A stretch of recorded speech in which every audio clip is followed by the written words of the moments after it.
አሁናዊ የኢትዮጵያ ብሔራዊ ደህንነት ተግዳሮቶችና የመፍትሄ አቅጣጫዎች የሚለው በጣም በየዓመቱ የሚካሄድ ነገር ቢሆንም እንደ አጀንዳ የሚወሰድ ቢሆንም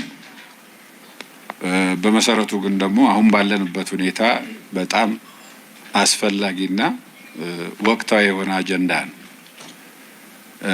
ያለንበት ሁኔታ ግልጽ ነው። በውስጥም በውጭም ችግሮች ያሉበት ሁኔታ ነው። በእርግጥ ሁለቱንም እኩል አድርጎ ማቅረብ ትንሽ ያስቸግራል። የሚያመዝነው ውስጣዊ ሁኔታችን፣ ዋናውም ቁልፉ ነገር ውስጣዊ ሁኔታችን፣ የውጭው ያንን እየተጠቀመ የሚመጣ ነው። በውስጣዊ ሁኔታችን ላይ ብዙ ዛሬ የሚያቀርቡ ጽሁፉን ማለትም ጽሁፍ የሚያቀርቡ በጉዳዩ ላይ ሀሳብ የሚያነሱ ሰዎች አሉ። እኔ ወደዛ ውስጥ በዝርዝር አልገባም። ግን ዋናው ማጠንጠኛ ሆኖ አገራችን እያተራመሰ ያለው ነገር ጽንፈኝነት ነው። በዋናነትም ይሄ ብሔር ጽንፈኝነት ነው። በተለያየ አቅጣጫ ይምጣም፣ በሰሜን በቲፒኤልኤፍ አክራሪ አመራሮች በኩል ይምጣ፣ በአማራ ፋኖ በሚባሉ አክራሪ የአማራ ናሽናሊስቶች ይምጣ፣ በኦሮሚያ በሸኔ ስም በኦነግ ስም በኦላ ስም የሚንቀሳቀሱ አክራሪዎች ስም ይምጣ፣ በአብዛኛው በሀገሪቷ ውስጥ እየተካሄደ ያለው ነገር የብሔር ጽንፈኝነትና ከዚህ ጋር ተያይዞ እኔም ማልመራት እኔ እንደፈለኩ ማላረጋት ኢትዮጵያ ለኔ አጠቅመኝም። ስለሆነም ይሄንን ሰላሟን በማደፍረስ አጠቃላይ እድገቷን በመክታት ችግር ውስጥ የመክተት አይነት አባዜ ነው። የዚህ ደግሞ ዋነኛው አቀንቃኝ ልሂቁን፣ ያው እንደምታውቁት ህዝቡ አይደለም፣ ልሂቁን። ይሄ ልሂቅ ከየትኛውም ብሔር ጫፍ ይምጣ ከራሱ ስልጣን ፍላጎት ባሻገር የህዝብ ደህንነትን፣ የሀገር እድገትን፣ ሉዓላዊነትን የሚያከብር ኃይል አይደለም። ለየትኛውም አይነት አስተሳሰብ ማለትም ሁሉን አቀፍ አስተሳሰብ የማይገዛ ነው። ዛሬ ምን ደረጃ ላይ እንደደረስን እያያችሁ ናችሁ። ችግሮች፣ የውስጥ ችግሮች በውስጥ መታየትና መፈታት ሲገባቸው ግን የውጭ ኃይሎች ጭምር ጋር በመጣመር የራሳቸውን ፍላጎት በህዝብ ላይ ለመጫን የደም መፋሰስ ሂደት እንዲቀጥል እያደረጉ ይገኛሉ። የውጭ ኃይሎች የራሳቸው ኢንትረስት ቢኖራቸውም በዋናነት ግን የውስጡን እየተጠቀሙ የውስጡን ሁኔታ እያራገቡ ችግር እየፈጠሩብን ነው ያሉት። አሁን ያለው የቲፒኤልኤፍ አክራሪ አመራር ምን ደረጃ ላይ እንደደረሰ እየተከታተላችሁት ነው ያላችሁት። የወታደራዊ ምልመላ ግዴታን በህዝብ ላይ ጭምር የጫነበትና ልክ የዛሬ 5 ዓመት ያደርገው እንደነበረው እየወጣ የሚፎክርበት ሁኔታ ላይ ነው ያለው። ከዛ ጋር ተያይዞ ከኤርትራው አምባገነን መሪ ወይም ደግሞ አካላት ጋር እየተሳሰረ ከዛም አልፎ ከሱዳን ጋር እየተሳሰረ ከውስጥ ካሉት ጸረ ሰላም ኃይሎች በምንም በዓላማ ከማይገናኙ ጸረ ሰላም ኃይሎች ጋር እየተሳሰረ ችግር ለመፍጠር በዝግጅት ላይ ነው የሚገኘው። በሚያሳዝን ደረጃ ባለፈው ጊዜ የተካሄደው ጦርነት ሳይበቃ አሁንም የትግራይን ወጣቶች ወደ ጦርነት ለመማገድ እየተዘጋጀ ነው ያለው። ከዛ ባሻገር በአንድ በኩል ኢትዮጵያዊ ነን ለኢትዮጵያ እናስባለን የሚሉትም አክራሪ የአማራ ናሽናሊስቶች ፋኖ በሚባል የሚጠሩት እነዚህም ከአገሪቷ ብሔራዊ ፍላጎት ውጪ ከሌሎች የውጭ ኃይሎች ጋር እየተጣመሩና በፍጹም በዓላማ ከማይገናኙት ከቲፒኤልኤፍ አክራሪ አመራር ጋር ጭምር እየተቀናጁ ኢቭን ኢትዮጵያን ኦሮሚያን ከኢትዮጵያ ለመነጠል ከሚታገለው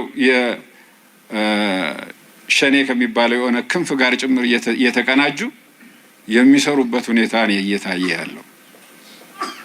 ምንም ይሁን ምን በየትኛው አቅጣጫ እኛን ወደ ስልጣን የሚያመጣ ከሆነ ድረስ ኢትዮጵያ ፈርሳም ተበትናም ቢሆን እንደርስ ብንሄድበታለን የሚል አካሄድ ውስጥ ነው እየገቡ ያሉት። የተስፋ መቁረጥ እና የኢትዮጵያ ሁኔታ ወይም ደግሞ የኢትዮጵያ ልሂቃን ሊባሉ የሚችሉ ሰዎች የሚያደርሱት ልሂቃን ሲባል አክራሪ ልሂቃኑ እያደረሱ ያሉት በደል ቀላል የሚባል አይደለም። ትውልዶች ዋጋ እየከፈሉ ነው ኢትዮጵያን ያቆዩት። የሩቁን ትተን ባለፉት 50 እና 60 ዓመታት ብቻ እንኳን ብናይ ከውስጥም ከውጭም በተቀናጀ እንቅስቃሴ ኢትዮጵያውያን ብዙ ችግር ነው ያሳለፉት። ብዙ ወጣቶች ህይወት ከፍለዋል።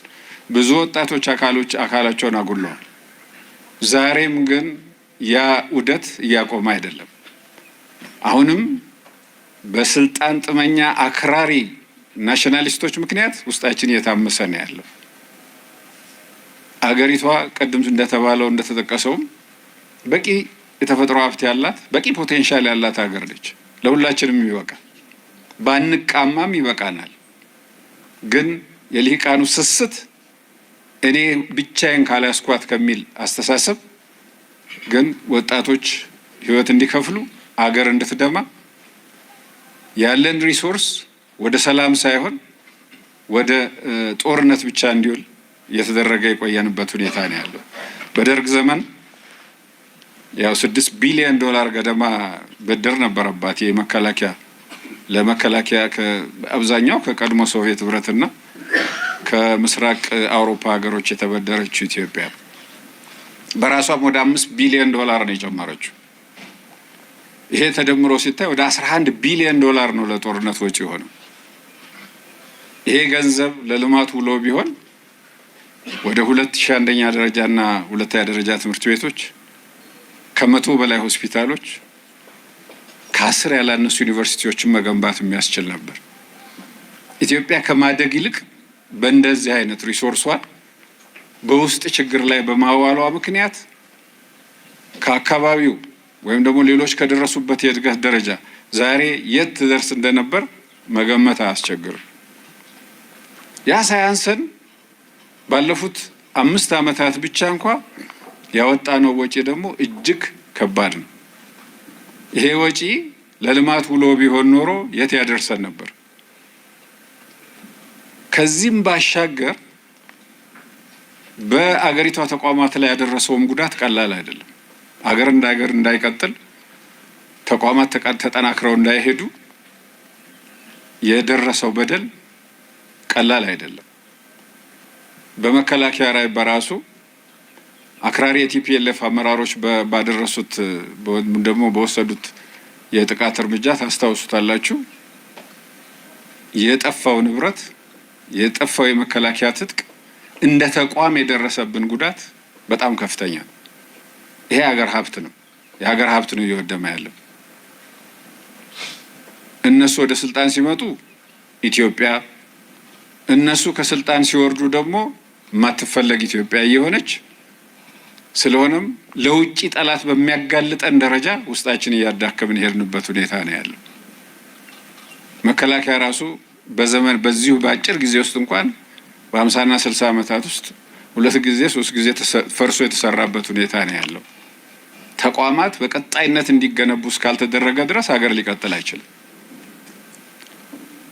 እንግዲህ ይሄ ሁሉ በደል የሚፈጸመው ግን በዚሁ በአገር ልጆች ነው።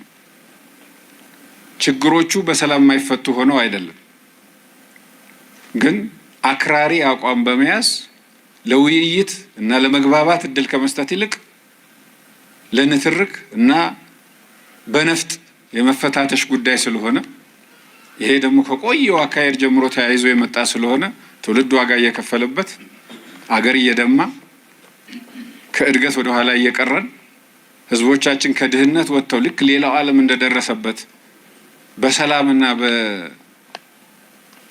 በተመቻቸ በተደላደለ ሁኔታ መኖር ሲችሉ ግን ቁልቁል እየሄድን ወይም ደግሞ ባለንበት እየቆምን የምናዘግምበት ሁኔታ ነው እየተፈጠረ ያለው። ከዚህ መውጣት አለብን። በዚህ ላይ ደግሞ ዙሪያችን እያንዣበበ ያለው አደጋ በኋላ በጽሁፍ አቅራቢዎቹ በዝርዝር የሚቀርብ ነገር ያው ያያችሁት ነው። በኤርትራ በኩል ያለው ነገር፣ ሱዳን በኩል አቅጣጫ እየተፈጠረ ያለው ነገር፣ ከሶማሊያ አካባቢ እነዚህ ዙሪያችን እያንዣበቡ ያሉ አደጋዎች በውስጣችን ላይ ተጨምረው ሌላ ችግር የሚያስከትሉ ናቸው። ስለሆነም ጊዜው ንቃት ይፈልጋል፣ ጥበብ ይፈልጋል። ከዚህ ችግር ውስጥ ለመውጣት እንዴት መሄድ አለብን የሚለውን ነገር ሰፊ ውይይትና መግባባት ይጠይቃል። ብሔራዊ ምክክር ኮሚሽኑ ትላንትና 8 አጀንዳዎች ዘርግቷል። ከሐምሌ 8 ጀምሮ ደግሞ ውይይት እንደሚያካሄድበት አቅርቧል። ትልቅ ተስፋ ሰጪ ነው። ይሄ ልሂቅ የኢትዮጵያ ልሂቅ ሁልጊዜ የችግር አካል እንጂ የመፍትሄ አካል ሆኖ የማያውቀው ቢያቅም በጣም በጥቂቱ፣ አብዛኛው ግን የዳር ተመልካች ሆኖ እንዳለ ሲገለጽ ቆይቷል። ስለሆነም የመፍትሄው አካል ሆኖ በዚህ ውይይት ላይ በጽናት ከተሳተፈ ለውጥ የማይመጣበት ምክንያት የለም። ልንግባባ የማያስችለን ነገር የለም። መግባባት ይቻላል። በእርግጥ ይሄ እንደ ፖለቲካ የፖለቲካ አመራሮች ስራ ሊሆን ይችላል። እኛ እንደ ወታደር ማድረግ ያለብንን ማድረግ ይኖርብናል። የታወቀ ነው። እንደ ወታደሮች ካለብን ሁኔታ አንጻር ለስራው መዘጋጀት ይጠይቀናል። ዘመኑ የሚጠይቀው ጦርነት ከዘመኑ ቴክኖሎጂ ጋር የዘመነ የሄደበት ሁኔታ ነው ያለው። ከዚህ ጋር አብሮ መሄድ ይጠይቀናል። በድሮ አይነት የሰራዊት ግንባታ መቀጠል አንችልም። አዲስ ከመጣው የድሮን፣ ጸረ ድሮን ወዘተ ሚሳይል ከነዚህ ቴክኖሎጂዎች ጋር በይበልጥ መተዋወቅና በእነዚህ ሊቃጣብን የሚችለውን ጥቃት ደግሞ መመከት መቻል ይኖርብናል። ስለሆነም ሰራዊታችን የውስጥ ችግሩን ከመቋቋም ባሻገር ከውጭም ሊመጣ የሚችለውን ደግሞ በዘመናዊ ቴክኖሎጂ የውስጡም ዘመናዊ ቴክኖሎጂ አይታጠቅም እያልኩ አይደለም፣ ግን ከውጭ በስፋት ሊመጣ የሚችለውንም እያሰበ ከዚህ አንጻር የሰራዊታችን ስልጠና ሞደርናይዝ እየተደረገ ጊዜውን የሚመጥን እየሆነ ትጥቃችንም ጊዜውን በሚመጥን ሁኔታ መንግስት እና ህዝብ ካለው አቅም አኳያ እየታጠቅንና እየተዘጋጀን መሄድ ይጠይቀናል። እንግዲህ እንዳለ ሆኖ በአጠቃላይ በውይይቱ ብዙ ሀሳቦች ይነሳሉ፣ ምክረ ሀሳቦችም ይቀርባሉ። ስለሆነም አንደኛውና መሰረታዊ ነገር የውስጥ ችግራችንን የሚፈታበትን መንገድ የማየት ከዛ ባሻገር ግን ሰራዊታችን የማዘጋጀትና በሰላማዊ መንገድ ሊፈታ ያልቻለውን ነገር በኃይል ለመፍታት በንቃት መንቀሳቀስ ይጠይቃል። ከዛ ባሻገር ህዝቡን ለሰላም ማነሳሳትም ይጠይቃል። ሰላም ለኢትዮጵያ የሚል አጀንዳም ቢሆን ከፍቶ ህዝብ በሙሉ ለሰላም እንዲወጣና እንዲጮህ መደረግም ይኖርበታል እና በአጠቃላይ ሰላምን ለኢትዮጵያ ማምጣት ማለት ኢትዮጵያን እንደ አገር ማስቀጠል ብቻ ሳይሆን እድገቷንም ማስቀጠል ማለት ስለሆነ ከዚህ አንጻር መረባረብ ይጠይቃል። እንግዲህ በዚህ ኮንፈረንስ በርካታ ሀሳቦች ይነሳሉ። ሁሉንም እዚህ ጋር ማንሳት አይቻልም። እንደ እድል ሆኖ የዛሬ አቅራቢዎች በልምዳቸውም በእውቀታቸውም በጣም የበለጸገ አስተሳሰብ ያላቸው ናቸው።